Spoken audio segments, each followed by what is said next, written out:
Hi viewers, welcome to our channel. ప్రస్తుతం మనతో పాటు దాము బాలాజీ గారు సీనియర్ జర్నలిస్ట్ ఉన్నారు. వారితో ఒకసారి మాట్లాడదాం. నమస్కారం నమస్తే. సార్. అప్సిగూడలో నిన్నంతా ఫ్యామిలీ మొత్తం నలుగురు కూడా సూసైడ్ చేసుకొని చనిపోయారు కదా. ఇప్పుడు దీనిపైన అనుమానాలు వ్యక్తం అవుతున్నాయి సార్. అంటే ఇది సూసైడ్ కాదు, ఎవరన్నా చంపుండే అవకాశం ఉందన్న ఆ రకంగా కూడా వ్యక్తం చేస్తున్నారు వాళ్ళ అభిప్రాయాల్ని. ఎందుకంటే వీళ్ళకి ఆస్తులు బాగానే ఉన్నాయి, అప్పులున్నా కూడా ఆస్తులు అయితే ఉన్నాయి. మరి ఆస్తులున్న వాళ్ళు ఎందుకు సూసైడ్ చేసుకుంటారు అని కూడా మాట్లాడుతున్నారు. అసలు ఏం జరిగి ఉండొచ్చు సార్ ఈ ఫ్యామిలీ విషయంలో?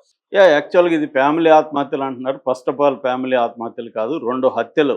పిల్లల్ని వీళ్ళు హత్య చేసి వీళ్ళిద్దరూ ఆత్మహత్య చేసుకున్నారు. ఓకే. ఇక్కడ క్లియర్‌గా ఏందంటే ఇలాంటి కేసుల్లో నేను నిన్న కూడా అనలైజ్ చేశాను. హ్మ్. ఎవరో ఒకరే నిర్ణయాలు తీసుకుంటారు. ఇక్కడ కూడా చంద్రశేఖర్ రెడ్డి అనే లెక్చరరు నిర్ణయం తీసుకున్నాడు చనిపోదామని. భార్యని కన్విన్స్ చేశాడు. అంటే బ్రెయిన్ వాష్ చేశాడు భార్యని. దాని తర్వాత పిల్లల్ని కన్విన్స్ చేయలేరు కాబట్టి, వాళ్ళు చిన్నపిల్లలు కాబట్టి, పాప 9th క్లాసు, బాబు 5th క్లాసు.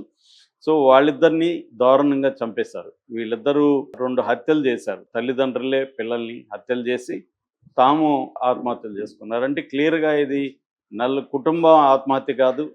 2 హత్యలు, 2 ఆత్మహత్యలు అని చెప్పొచ్చు. ఆ ఆత్మహత్యల్లో కూడా ఇతను కన్విన్స్ చేయడం వల్ల జరిగిన ఇది. అతని మానసిక స్థితి సరిగా లేకపోవడం, అతనికి ఆర్థిక సమస్యలు ఉన్న వాటి కంటే ఎక్కువగా అతను ఊహించుకోవడం, ఇవి కనిపిస్తాయి. అయితే అతను లేఖలో మాత్రం నా చావుకి ఎవరు కారణం కాదు, వేరే మార్గం లేక నేను అది కూడా చూడు అక్కడ అతను మేము అని రాయలేదు. దాంట్లో కూడా నేను అనే రాశాడు అతను. అంటే క్లియర్‌గా అతని నిర్ణయమే ఈ కుటుంబానికి శాపమైంది. నా చావుకి ఎవరు కారణం కాదు, వేరే మార్గం లేక నేను ఆత్మహత్య చేసుకుంటున్నాను. నన్ను క్షమించండి. కెరీర్‌లో నాకు ఇబ్బందులున్నాయి, శారీరకంగా సమస్యలున్నాయి, మానసిక సమస్యలున్నాయి, మధుమేహం, నరాల వ్యాధి, కిడ్నీ సంబంధిత వ్యాధులతో బాధపడుతున్నాను అని అతను రాశాడు. ఒకవేళ ఆ వ్యాధులతో అతను బాధపడుతుంటే అతను ఒక్కడికే ఇబ్బంది గానీ ఫ్యామిలీకి ఇబ్బంది లేదు. ఫ్యామిలీకి ఏమన్నా ఇబ్బందులు ఉండొచ్చు. చాలామంది ఇబ్బందులు లేని కుటుంబాలు ఏముంటాయి? మన దేశంలో 100 కోట్ల మందికి మినిమమ్ అవసరాలు తీరిన తర్వాత ఏది కొనుక్కునే పరిస్థితి లేదని మొన్న కూడా సర్వేలో తేలింది.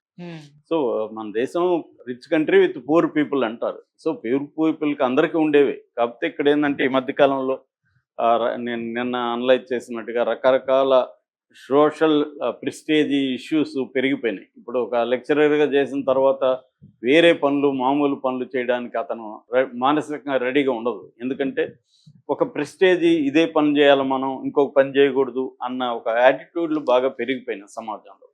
సో దానివల్ల వీళ్ళు ఇంక వేరే పనులు చేయలేక చేస్తే అది చేయాలి, అది చచ్చిపోవాలి అన్న ఒక దీంట్లోకి వచ్చారు. ఓకే. అయితే ఇప్పుడు ఆత్మహత్యలు కావు అనే ఒక వార్త బయటకొచ్చి సంచలనం క్రియేట్ చేసింది. దీనికి కారణం ఏందంటే ఈ చంద్రశేఖర్ రెడ్డి అనే అతనిది కల్వకుర్తి, నాగర్ కర్నూలు జిల్లా కల్వకుర్తి మండలం దగ్గర ముకురాల అనే విలేజి.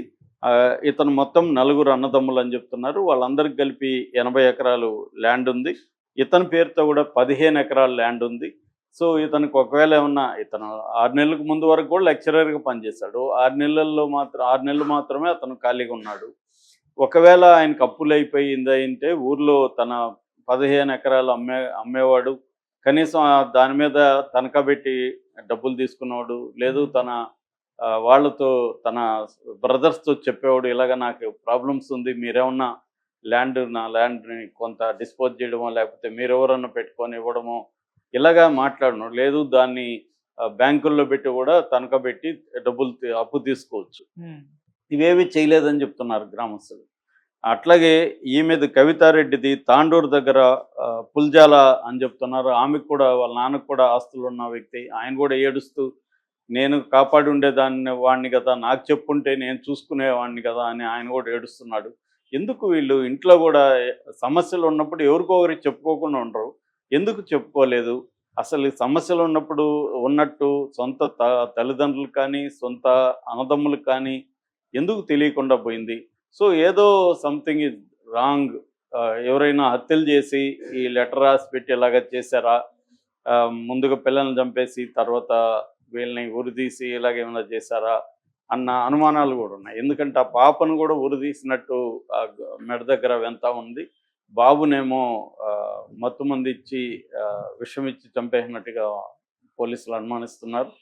సో దీన్ని బట్టి ఇది హత్యల లేకపోతే ఆత్మహత్యల అన్న ఒక సందిగ్ధంలోకైతే ఇప్పుడు నెట్టేశారు ఈ గ్రామస్తులు. ఎందుకంటే వాళ్ళు చెప్పే లాజిక్ కూడా కరెక్ట్గానే ఉంది. ఆరోగ్య సమస్యలు ఉన్నట్టు కూడా విలేజ్లో కానీ వీళ్ళ బంధువులకు కానీ ఇంత మామూలుగా అందరికి ఉండే ఇవాళ 40 ఏళ్ళు దాటిన వాళ్ళకి చాలామందికి డయాబెటీస్ అనేది కామన్.